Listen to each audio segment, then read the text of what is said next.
Hello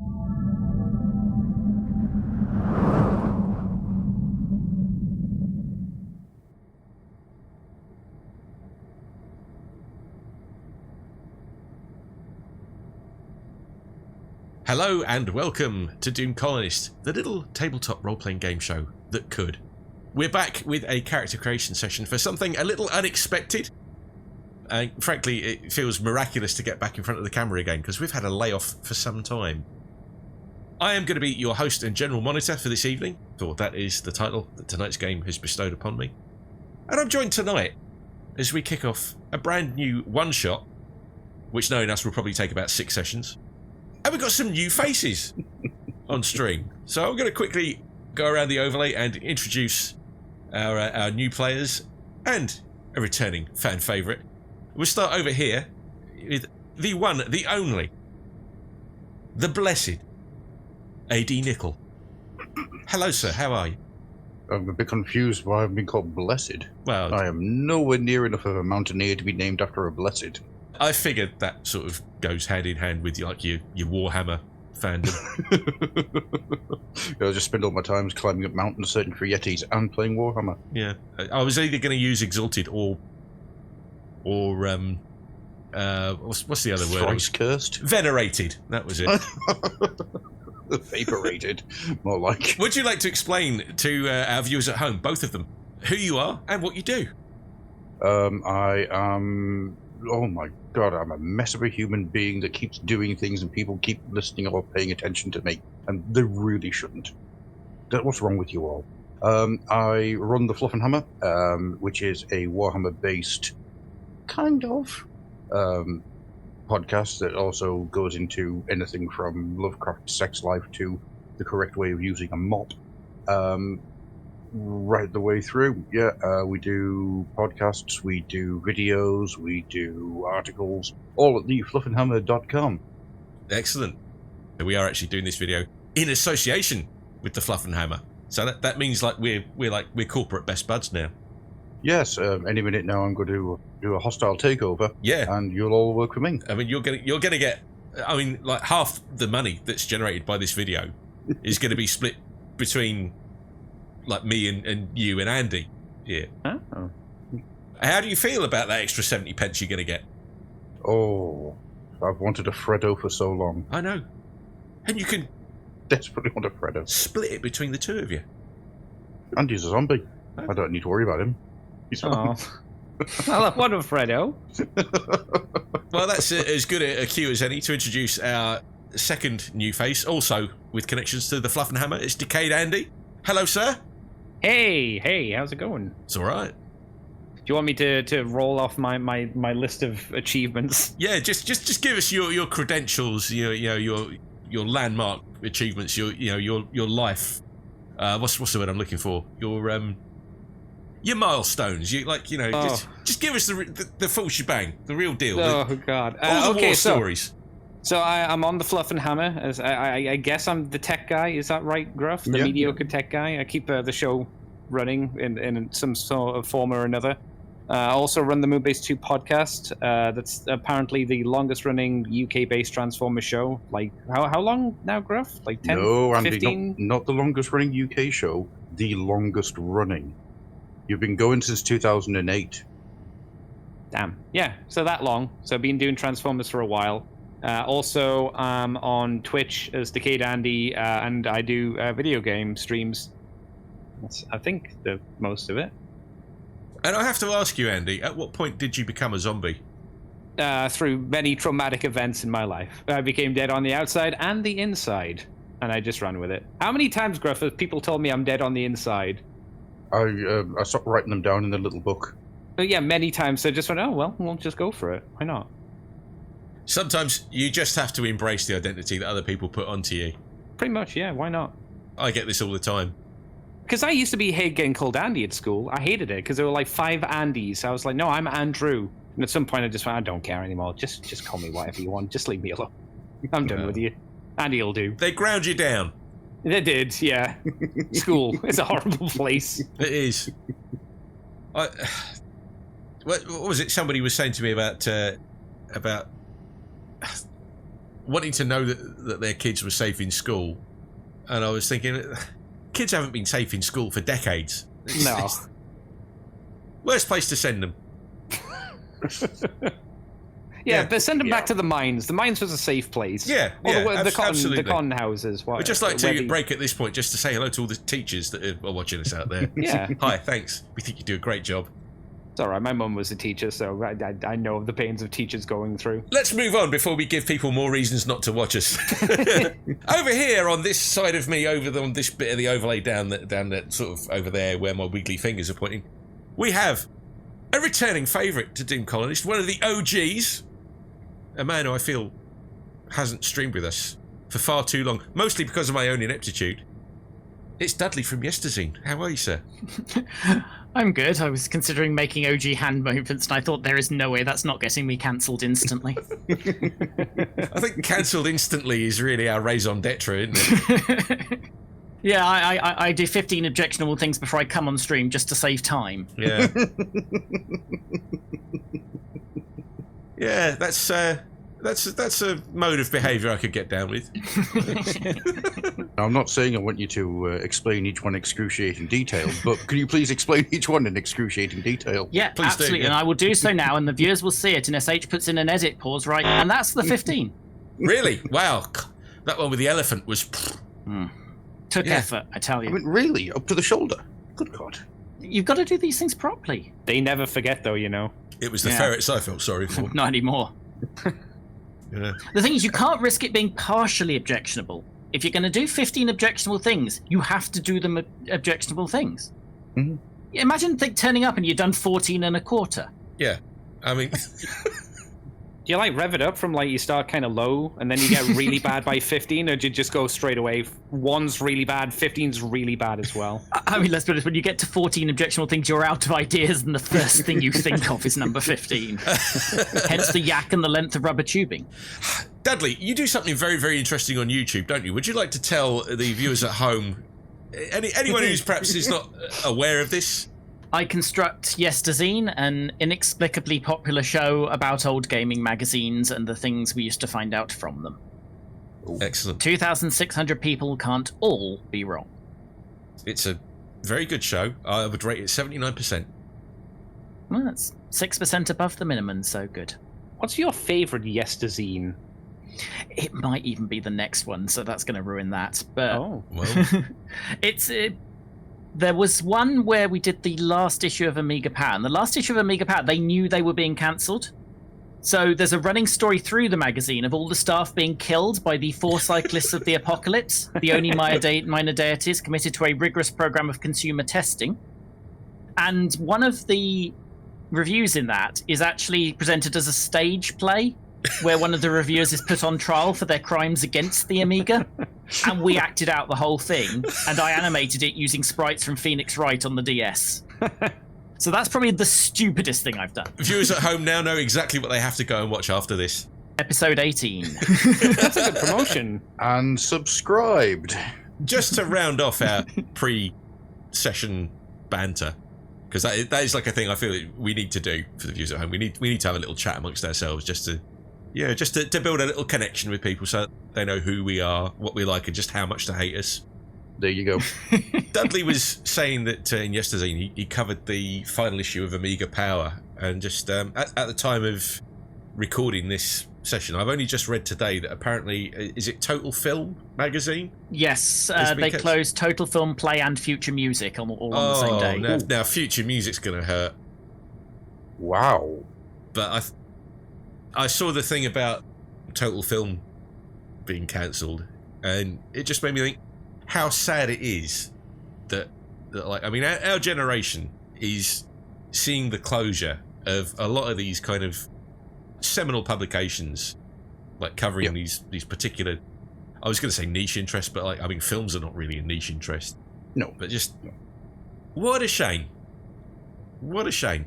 Yeah, I mean, Play's the last PlayStation magazine, and you trace that lineage back, it is official UK PlayStation magazine from the 90s. Yeah. Having lost the official thing. That sold 500,000 copies somewhere around the turn of the millennium. Yeah. In the UK alone. Absolutely crazy to think that these things, like these publications that speak to like linchpins of pop culture, are just disappearing. And I have, like, because of my line of work, I have some insight into why that is. Like, printing costs now are just crazy. Yeah. I mean, the cost of ink, like paper stock, I mean, these things, they've always waxed and waned. But I mean, sometimes people I know in book publishing they'll tell me horror stories about a quote that they've had that it'll cost to do a limited print run of something, or they'll tell me that they've heard that certain periodical publications that they follow might be adjusting their publication schedule. They may not come out as frequently as they did, that kind of thing. You know, I find that kind of thing really sad, because I kind of think it's bad enough that those things have gone, but like, what's the future?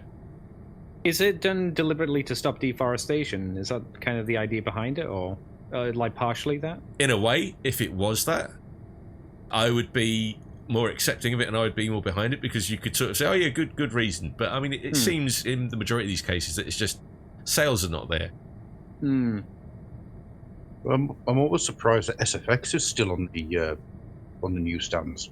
SFX was such a big part of my teenage life going into early adulthood, that having it suddenly go would hurt, even though I haven't read it for 20 plus years. Yeah.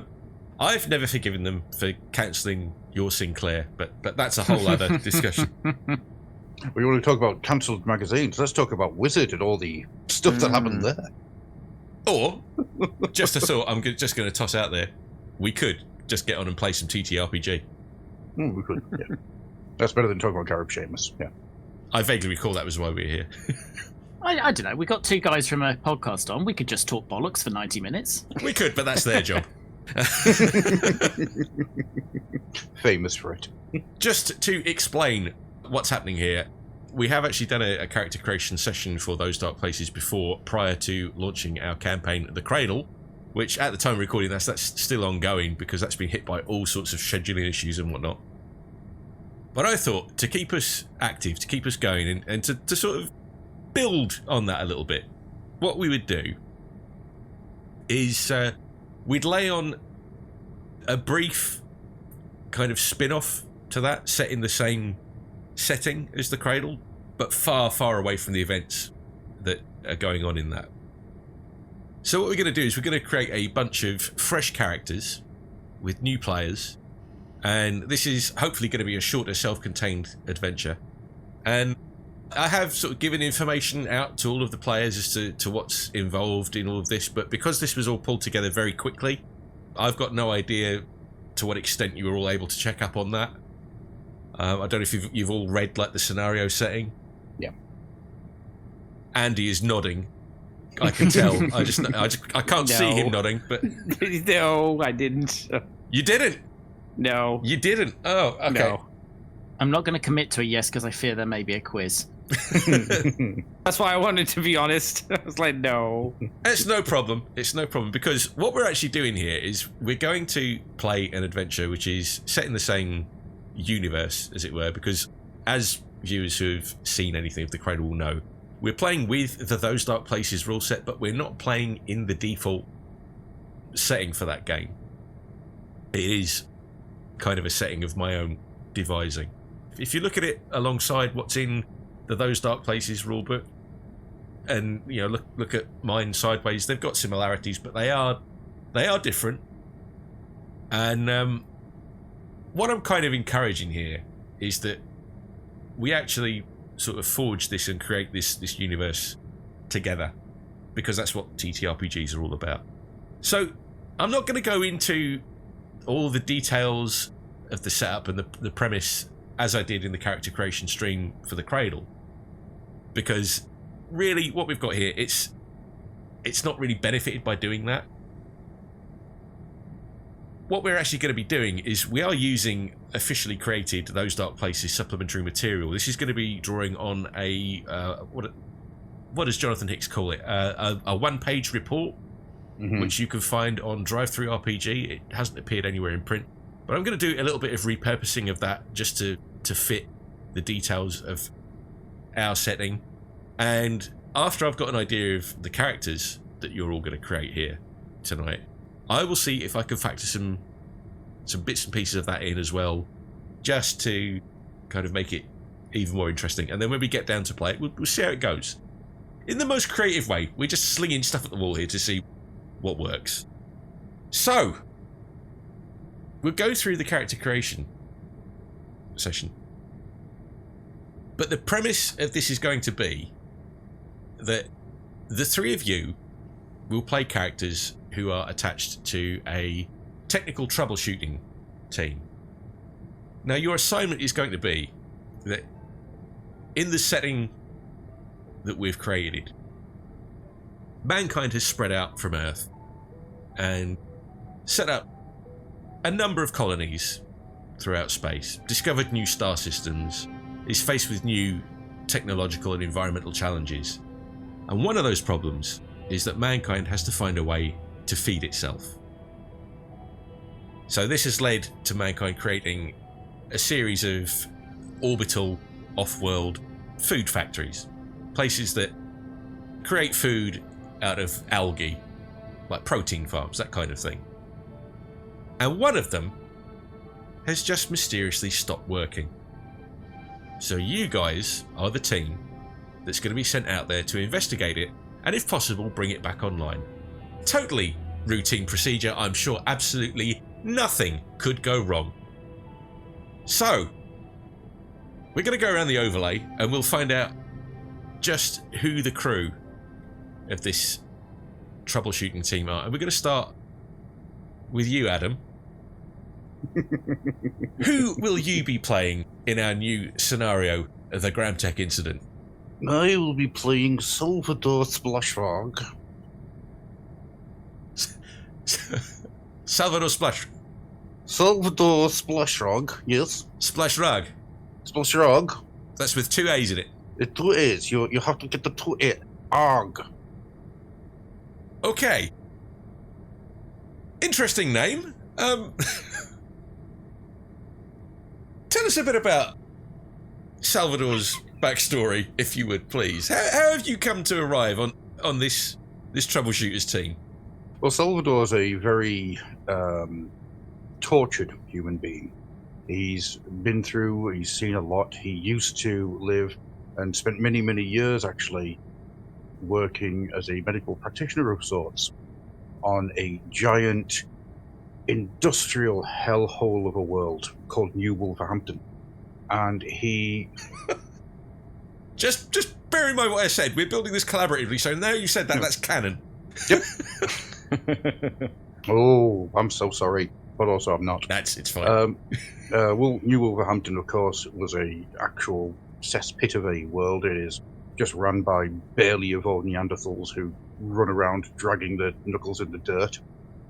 And he worked for the mob as a vet. And he had a horrible, horrible experience with a top-level mob boss's parakeet. And unfortunately, the parakeet died. And now he's had to go on the run because he knows full well that the mob bosses are after him.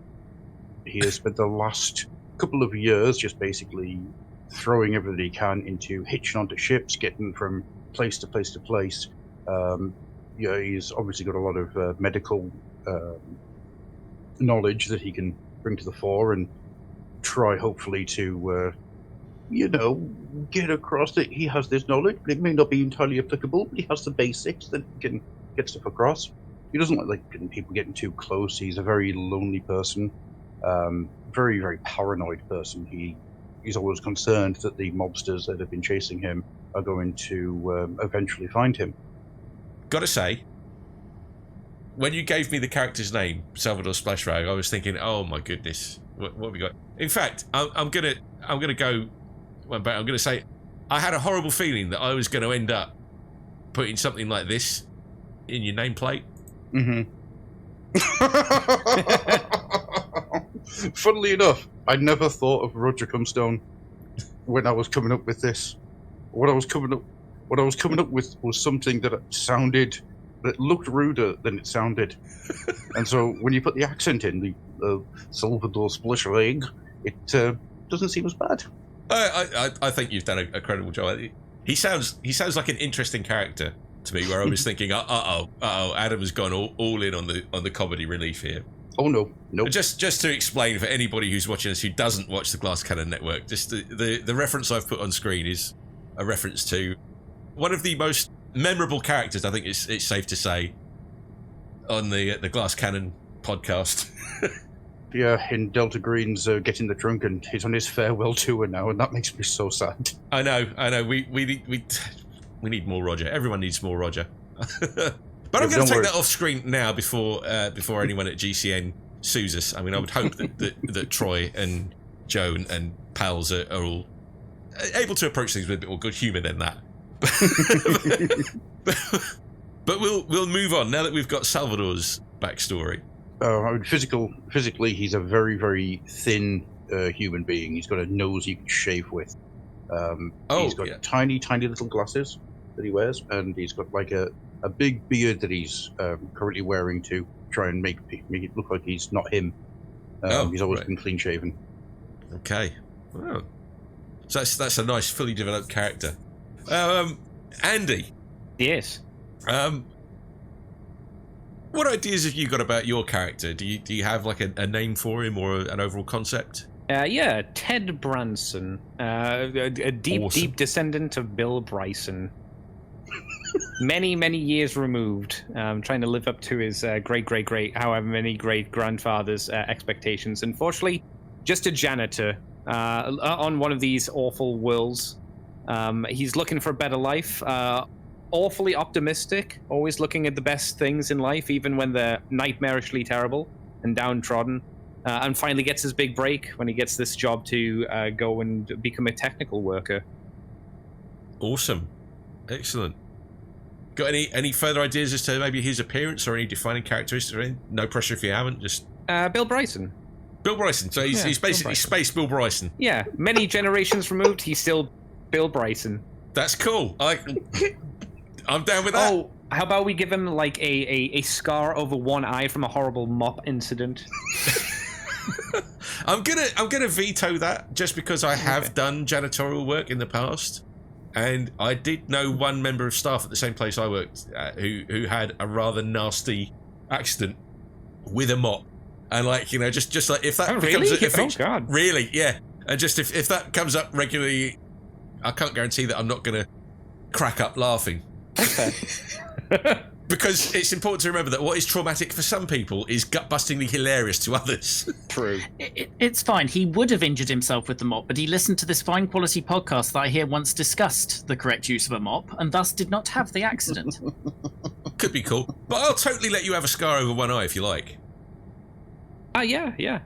I mean, I feel like I'm talking to a guy who, like, according to his on-screen avatar, is missing half of his face. So, it would be a bit petty and churlish of me to say, no, you can't have a scar. It's a burn kind of scar, not like a knife or a wound. It's a burn. A burn. That kind of scar, yeah. Cleaning chemicals, maybe. Exactly. Yeah, that was the idea, yeah. I've got stories about that as well, but... that's fine. The only detail of that I'm kind of fixated on, like right from the off there, is the idea that he's like just a janitor. I mean, that fits with the whole troubleshooter mechanic, because remember, you have all got to fill the kind of roles that are going to be fitting for a crew that's sent out places to just fix things up if possible. And I'd be interested to see a bit of development on that, but like that's what the session's for. In terms of what I guess we'll get up to that, but what would you mean expansion on that? Just really in terms of like what he's actually going to do, what role he's going to fill within the team, because the brief that you guys are going to have is that you're going to be, I mean, you can tell me as a group whether you're sort of a corporate employed team or whether you're maybe a bunch of freelancers who've come together. Maybe you offer this service as a for hire kind of deal. I mean, that's something we can get into as the session goes on. What I'm keen for us to do here is just to sort of really build the dynamic that ties all of your characters together. So I think if we're going to do that, we should really move on to Dudley and find out who his character is. So once he's finished drawing rude pictures in his exercise book. Once I've finished having very last minute ideas.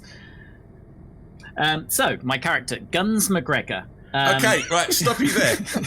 Right. Adam, you know how I was worried about your character before? Well, I'm just gonna do this. I mean, what we have here is a failure to learn. I've gone through Alien with you, Dudley. I've gone through character creation, in Dragonbane, where you actually created an interesting character for that one. I had one in me. Do go on, Dudley. Tell us about Guns McGregor.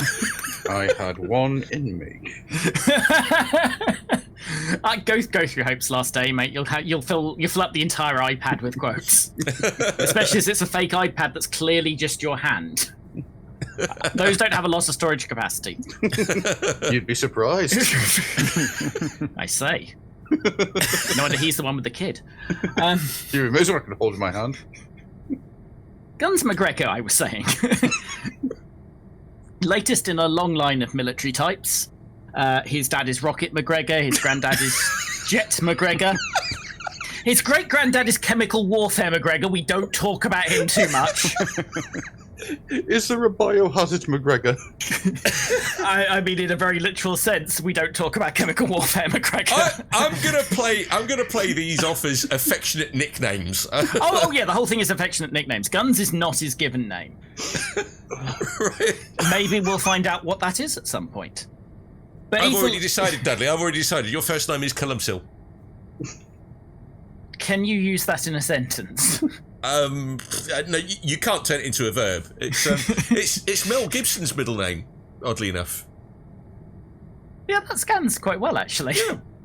Myself and the entire audience just went, I mean, I figure if you're going to sort of invent this lineage of unsavoury people for your character, you might as well be connected to another one. So.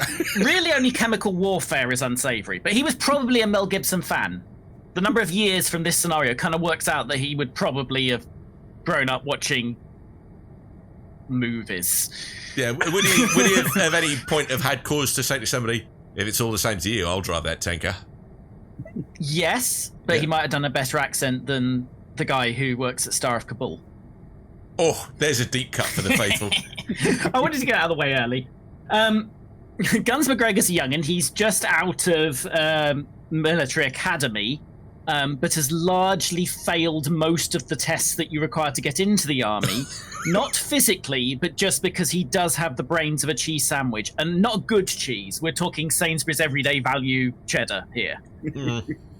So he's not the brightest, as his stats will, I'm sure, bear out. He is, of course, though, built like several brick shit houses stapled together. This guy is sounding like a marginally more likeable version of Chuck Marat from The Cradle. I mean, obviously, I have, at this point, avoided spoilers for The Cradle, but I'm going to assume that's a compliment. Then it's barely. Oh, the best kind. Okay. Right, I'm not going to lie, guys. I'm a little bit scared now. Never give me a deadline, mate. And I never will again. In all seriousness, and I feel like I said this on the character creation session for The Cradle to the players that were in on that one. I do feel like you guys have actually built a cohesive bunch of characters there. I mean, like, quite obviously, it feels like this one's being played for laughs a little bit. I think Andy's character's about the straightest of the bunch. Serious as the grave. I'll hold you to that. There was this whole thing when we were doing character creation for The Cradle, where, like, at one point, I think it was Geigerpunk said to me, like, I spend all this time sort of mapping out the intricacies of this this scenario and building this universe that feels credible and interesting and exciting and that I've got to be invested in. And I feel like there's pressure to do that so that the viewers at home can invest in that and find it interesting and want to watch it.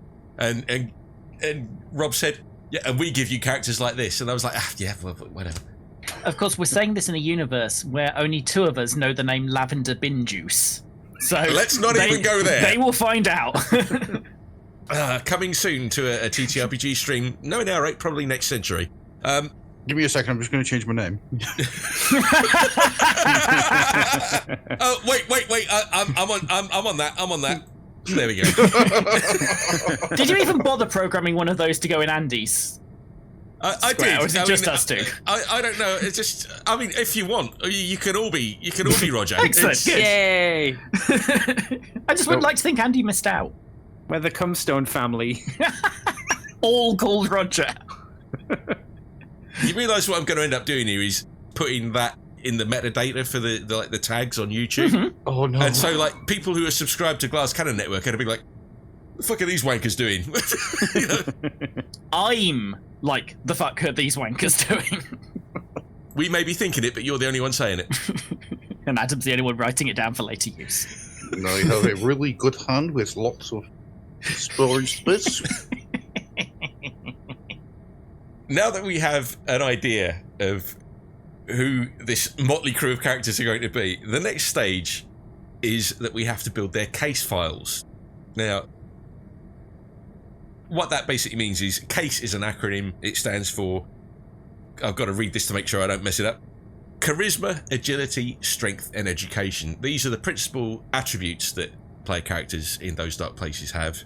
It's a very simple game system, and that's really all you need to get by with.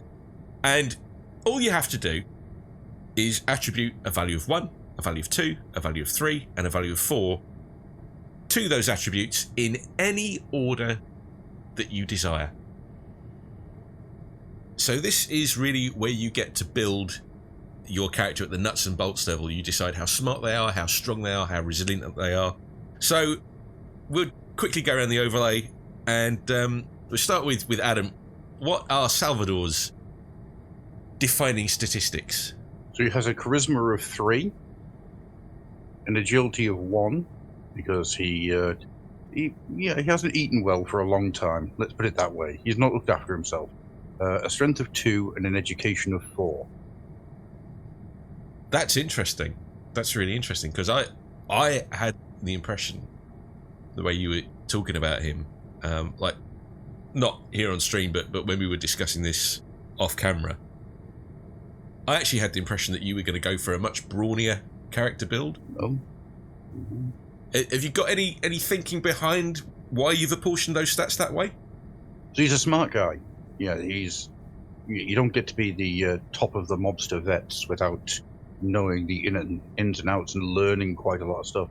And he probably didn't start there. He probably wanted to actually go off and become a normal everyday vet, or possibly actually get into some form of medical profession properly. But for whatever reason, he ended up being the guy mobsters brought their animals to.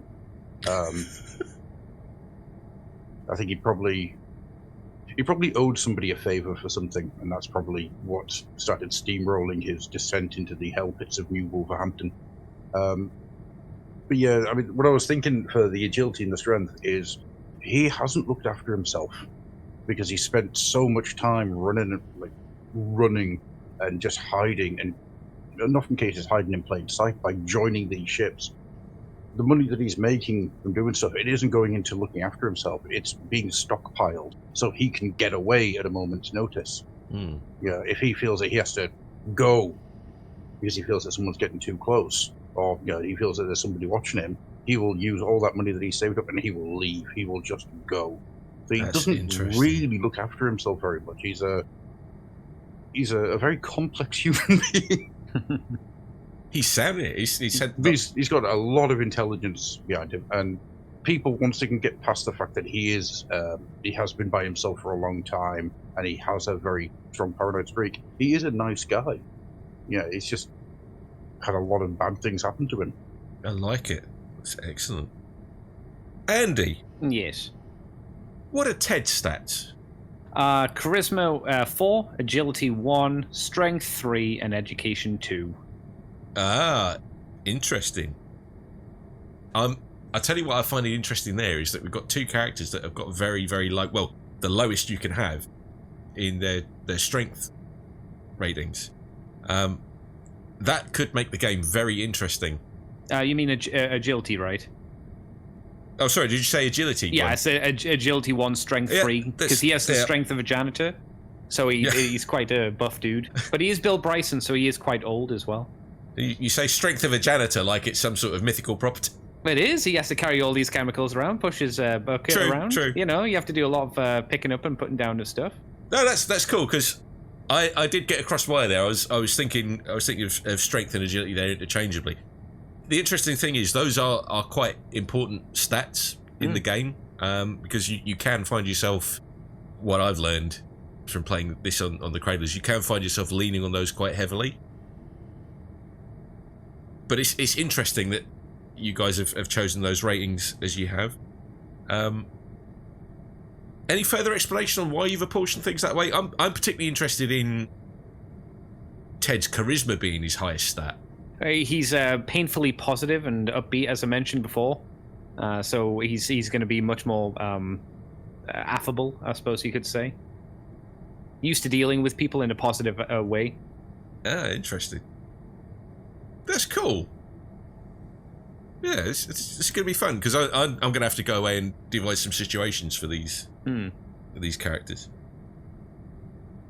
All right, Dudley, what about guns stats or Columcills, I should say? I was gonna say just before then that I had a great granddad who used to carry chemicals around, but that's an entirely different story. That's how he Did got the he nickname. at any point have cause to say to anybody, if it's all the same to you, I'll drive that tanker? Almost certainly, actually. Yeah. May he rest in peace. And now I feel like an arsehole. For the 10th time today. I mean, how many great granddads of fictional military characters are alive? Probably not many. Anyway, guns. I think there might be very little debate based on what we already know about guns, based on the following stats. Charisma, 2. Agility, 3. Strength, 4. Education, 1. 1. All right. Oh, no. One thing I'll point out about those stats, and I'm going to say this, like, I'm not saying this to pull you up or anything, Dudley, but this is just like something to give you, and all of you, really, to mull over on this. The way those dark places as a game system works is that if you have a value of 1 in something, that does not necessarily mean that your character is, like, say in Dudley's case, it doesn't mean that Guns is stupid. Although he is. Unless you want to play him that way. It just means that in his field of expertise, that is his weakest attribute. Mm-hmm. So it doesn't mean that you're not capable of working things out as a character, or that you have to play up the foolish aspect of him or anything. So that's just a thing to be aware of. Like, your stats don't necessarily indicate that you are superhuman in some degree if it's your strongest attribute, or that you're like the biggest imbecile in the galaxy if it's a rating of 1. So, like, it's up to you from a roleplay point of view. It's up to you how you guys handle this stuff. I mean, he's got through a military academy. I mean, he's not got into the military, but, you know, he was successfully not kicked out, possibly because no one physically could.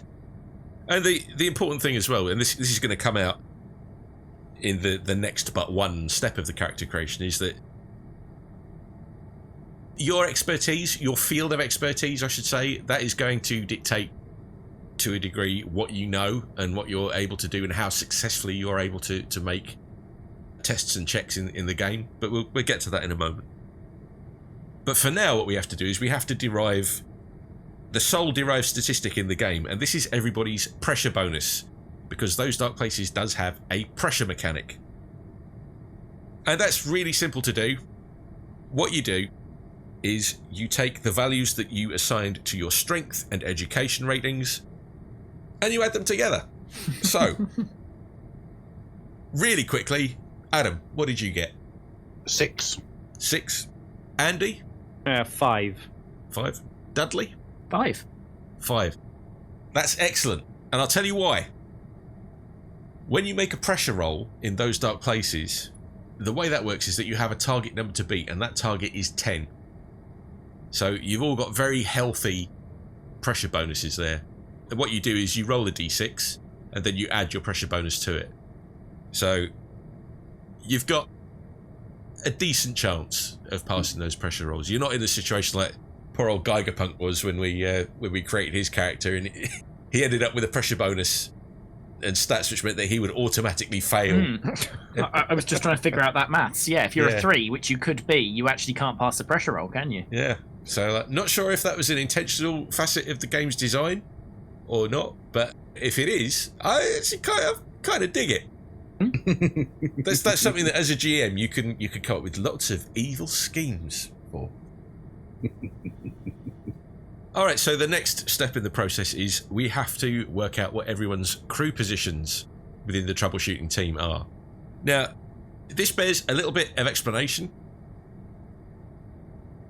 Everybody in the crew will have 2 crew positions, and mechanically what these positions do is they afford you bonus modifiers on certain dice rolls, and you will choose a primary and a secondary position that you fulfill on the crew or team. It makes more sense to refer to you as a team, I think.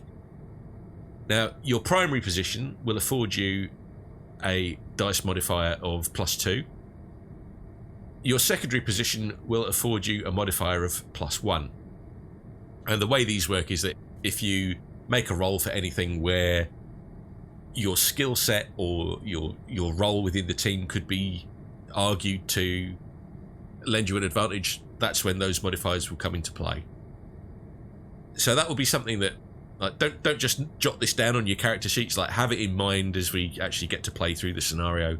And then if I give you a target number that you have to beat or something, if you feel that you can lean on your crew position for a boost, then just shout at me, tell me about it, and then we'll have a great big argument, and it'll be fantastic, and we can all just like feel really glad that we're not all in one room together, and it'll be fantastic for the viewers at home. I'm assuming you're looking for convincing and or amusing excuses that the role might work. Just valid ones, really. It's just fuck. I am rooting for my players, believe it or not.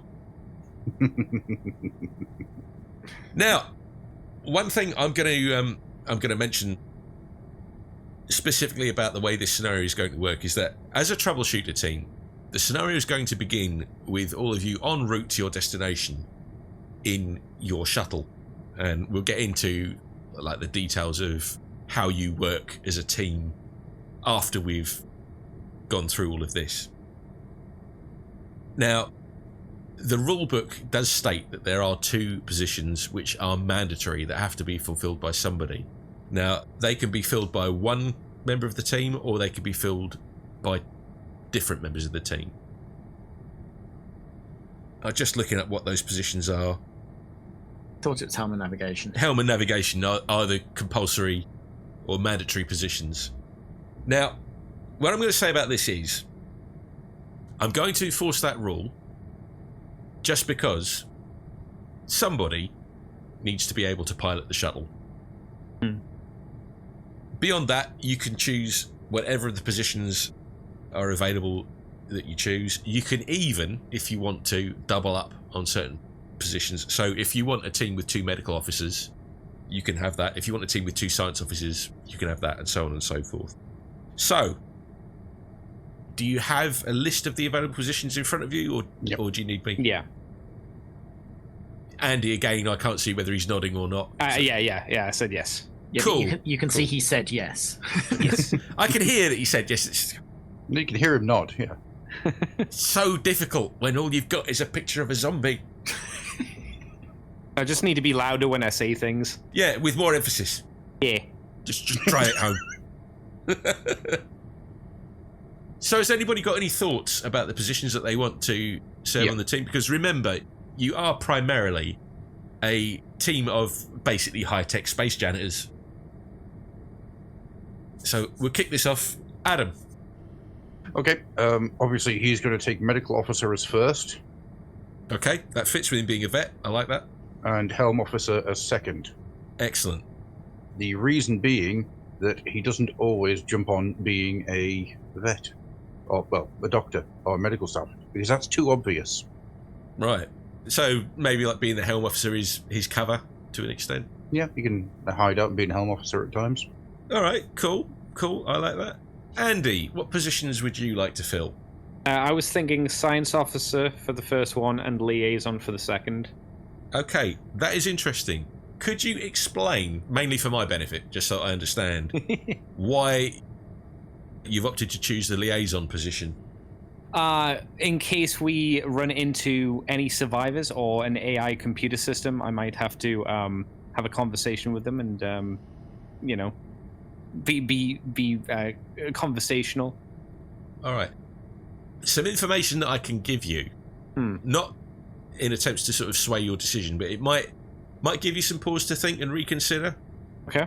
A detail that I can tell you about the scenario is that the factory outpost, you're going to know in advance as a team that this factory is entirely automated. There are no human staff. Okay.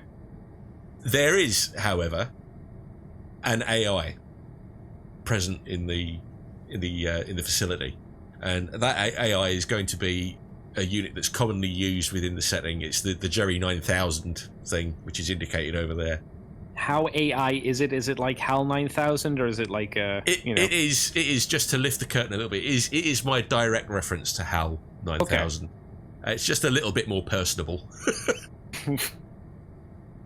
But as far as you're aware, that's going to be the only form of intelligence present at the facility that there is potentially to communicate with. There will be no human staff whatsoever. And an extra tidbit of flavour that I can give you for the setting is that it's not always the case that these outposts are unmanned, but smaller ones that tend to focus on production of like one material or tend to do like simpler tasks tend to be that way. They tend to be fully automated. Something as well that your characters would know in advance is that the AI will have what I think I've noted in my setting notes as adjunct units, which are not really androids, because there is room in those dark places to have android characters which kind of follow the template of movies like Alien. But rather than being artificial human beings, the way I've tried to sort of make them more interesting in this setting is to just have them as kind of humanoid robots that are directly connected to an AI and can be used as an extension of it. So those will be present at the facility in an unspecified number. And they're interactable like you would interact with the AI, so you can just talk with any of those at any point and have direct contact. On the assumption that you find them active, you'll be able to speak to the AI, or more correctly, the way I envisage it is that the AI will be able to speak to you through them. Okay. But I'll ask the team then, do you think it's worth me being affable and talkable to communicate with this AI, or do you think I should pick something else? I think with the case that you've got, I think liaison's going to work really well, just purely because whatever... You're going to be the one that's going to be making these rolls to try and sweet talk, basically, in case we ever need to sweet talk. The only problem with it is that that'll be the only other bonus that I get. So if it's talking with the singular AI, that'll be all I can do. Well, how about you take engineering officer? Because then you could run that as being software engineering. If you want to choose engineering officer, I'll let you use that interchangeably in this context with the liaison. Okay. Because like you're going to be dealing with sophisticated robots basically, and what I'll say there is that in this particular situation, if it was a bit different, I would not say this to you, but you can have either or, and I'll let you have the same bonus for either. And actually, in a different situation, mine is going to make more sense because we may need to make some edits there too. Okay. Well, I'm not sure how. Well, if we say then, Andy, which of those two roles would you... I'll lean towards engineering then. Okay. And I've forgotten what your other position was. Science officer. That was the number 1. Engineering was the number 2. That's okay. That's a good combo. We'll see what Dudley is going to pick, and then if you want to reconsider afterwards, Sure. by all means. And what we can do as well is, if any of you have any second thoughts about anything, like after we finish the session, just ping me a message and we'll go over it. I mean, I'll say this, Dudley. If you want me to take up navigation officer, I don't mind doing that either. If you have a specific thing you want to do with your guy. Specific's going to be pushing it. I just didn't think he was suitable for navigation officer. I mean, I can take navigation and get rid of change science to navigation and keep the engineering. I could do that if you'd prefer to keep what you've got. Well, let me explain mine, and we'll see what we want to do with it. Okay. Before you do, Dudley, Adam, you picked Helm Officer, didn't you? Yes. Yeah. For some reason, I was thinking you chosen navigation. That's fine. Go ahead, Dudley. So, obviously, I think we'd all agree the first one for Guns was going to be security officer. Mm-hmm. That probably leads quite well. And then I actually kind of struggled with the second one because none of the others really standed out as suiting him. And I actually did go initially here for liaison officer, but from a very different direction than Andy did. My direction of being liaison officer is speak softly and carry a big guns. Interestingly, under the definition of the liaison officer position, it does basically make provision for that. It does say that being the liaison officer is not necessarily about diplomacy. Sweet. Interestingly, Flothulu picked the liaison, or we had discussion about her picking the liaison position.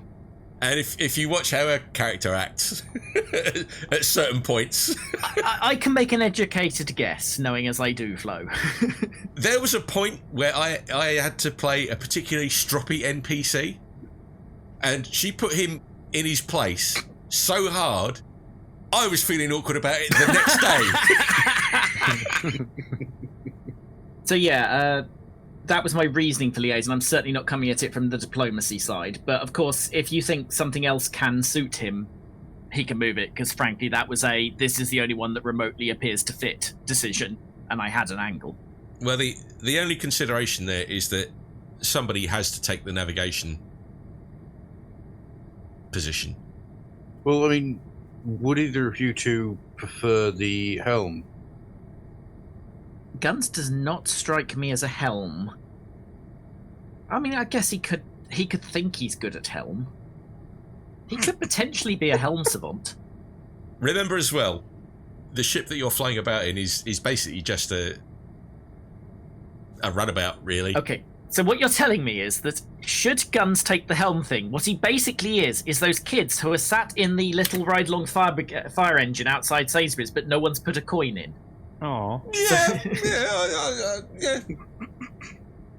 If that's the premise I'm in, let's make that his second. Okay. And let Adam grab navigation. The thing to bear in mind is that these are jobs that you have to take. No one said you had to be good at them. Mm-hmm. I've said the same at work. All right, security officer makes sense to me. I like the idea of Guns being the strong arm. that makes a lot of sense to me. So if we say security and what was it? I had liaison, but we were going to helm to make the two mandatory jobs work. Yeah. So science. Okay. And that could leave you science or liaison, Andy. You got free choice. I'll take science then. Science and my engineering then. That I believe means that, Adam, you have to make a slight adjustment. Yeah, done. Yeah, excellent. Okay, that's fine. The only sort of detail there is, like, what I would say is, like, don't stress over this too much as far as your characters are concerned, because the setup is basically that, like I say, you're dog's bodies. You're sent out to do this job. The ship that you're going to be using is just the thing that you need to get where you're going and get away from there. I've seen so many dog's bodies. Did you say seen or eaten? Yes. Let's not elaborate any further. The bit that worries me is if the ship is just a means of getting where we're going, I fear we're now in a space Nissan Micra. They have asked for many years now to find good cargo space, and now I find cargo space. I'm sorry. How do you feel amongst yourselves? And we'll make this we'll open this up to discussion. How do you feel amongst yourselves that the group works? Are you corporate employed, or are you a bunch of guys who have somehow been thrown together and do this for a job of work, freelance? I think freelance would make the most sense, Yeah. right? Yeah. I'm a janitor. We've got a failed military person, and we've got a vet, a mafia vet. I don't think a company would outright hire us. I think they just go here's some money, now go away. Yeah, I get the sense that I stumbled into this because I ended up in the pub with one of you two. And you just needed a third, mostly rectangular human. I've got a completely different way of looking at it. Right? So, Dudley, Sir. one of your grandfather or father maybe started a small business. And down the line, as people age up, as they naturally do, and they leave us, things get passed on. And you are now in charge of this small freelance business that he ran that, yeah, Could be. yeah, it could be something along those lines, you know? Hussein Military Logistics Limited, yes. I was thinking Guns Akimbo Logistics, but yes. I love Guns Akimbo. Especially if somehow, when you got started off with this, you had a business partner who was Nigerian and his name was Akimbo. Quite possibly. I mean, Yeah. this would all have been set up several generations back by my great-great-great-granddad Musket McGregor, so... And you've just fallen into it. I like it. This does sort of raise more organisational questions, who's in charge? I mean, Dudley's the owner. I quite like this because nominally I'm in charge, but I'm also 30 or 40 years younger than the pair of you, and entirely clueless. So, I mean, you never know. You might choose to abdicate responsibility to somebody else on the team. would also make sense why I'm the helm officer, because I will have insisted. Yeah. Okay. All makes perfect sense. That is my new favourite gesture, and I will be doing it constantly, even though it knocks the mic over. One more detail, which I'll throw open to you, just for funsies. I'm going to say that the ship that you're travelling in at the start of the scenario, and because it's I don't want to sort of sell this as being a big deal, a big part of the scenario, because it's a thing. But I'm going to say that unusually for a group of characters in those dark places, you own this ship. So, what's it called? Now, the question is, did Guns name it, or did Rocket name it? I think that's your decision to make, Dudley. Oh dear. What I was thinking was there could be a really good spelling mistake on it. I mean, if I named it, it's what's sufficiently difficult. All right, it's called Rocket after my grandfather, but I have spelt it Racket. I was really hoping you were going to go for Ricket. No, too clever. So the Racket Rocket. Well, see, everyone else is going to say Racket, and he's going to say Rocket, because everyone else is going to read it, and he named it. If you see what I mean. I get you. You're going to be forever correcting people. Yes, yeah. Including air traffic control. The Rocket residence, the lady of the house speaking, to make a very specific reference. Excellent. I have no idea if that's going to figure into the scenario or not, but I am really hoping it does now. Off the back of that, part of the reason why I've made a big deal of saying, the ship is yours, you own it, what do you call it, is that the final stage of character creation for those dark places is where we apportion all the gear, all the equipment. Now, I'm just going to look this up in the rulebook, which I've got in front of me, because there are some specific details. And the way we're going to play this as well And I'm doing this mainly because this is supposed to be a shorter, self-contained sort of spin-off episode that we're doing. I will apologise to you at episode 27. Hope's Last Day was a one-shot. Yeah, well... 6 episodes, chaps. 6 episodes later. Yeah. Pure fear. How many episodes will this be? 9? 20? Yeah, and most of them will be full of me saying, "Who are these people? Where am I?" I mean, I'm just saying the time left till retirement section on your character sheet, that's for us, not the characters. We are never worrying about that. That's... The way apportioning of equipment works, rules as written in Those Dark Places, is that you have a set amount of stuff that's apportioned to the players. I've always felt that this is a little bit... I don't want to say clunky. I don't want to suggest that it's a bad idea or anything, but it's never quite sat right with me. I did make some adjustments to this and the way certain things worked for the Cradle, but I'm gonna make more changes this time around, because my thinking is, being a bunch of troubleshooters, your vehicle, your ship, the racket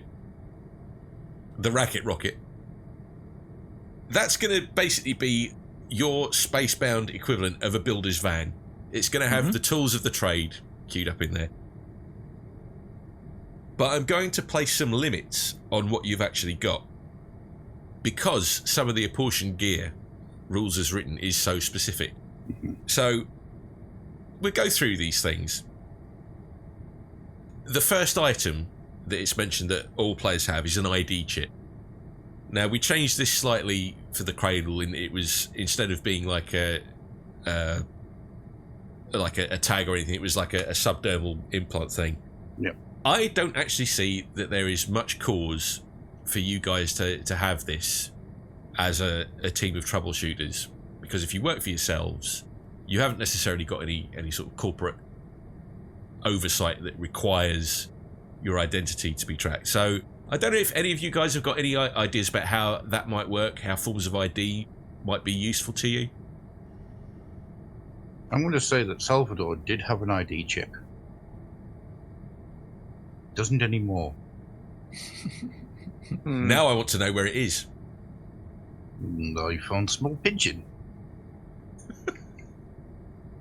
So somewhere in the setting that I've built for this, there's a couple of detectives somewhere, and they're picking over the corpse of a dead pigeon going, it says the pigeon's name was Salvador Splashrack. Pigeon not dead. Pigeon, surprisingly, keep buying cappuccino.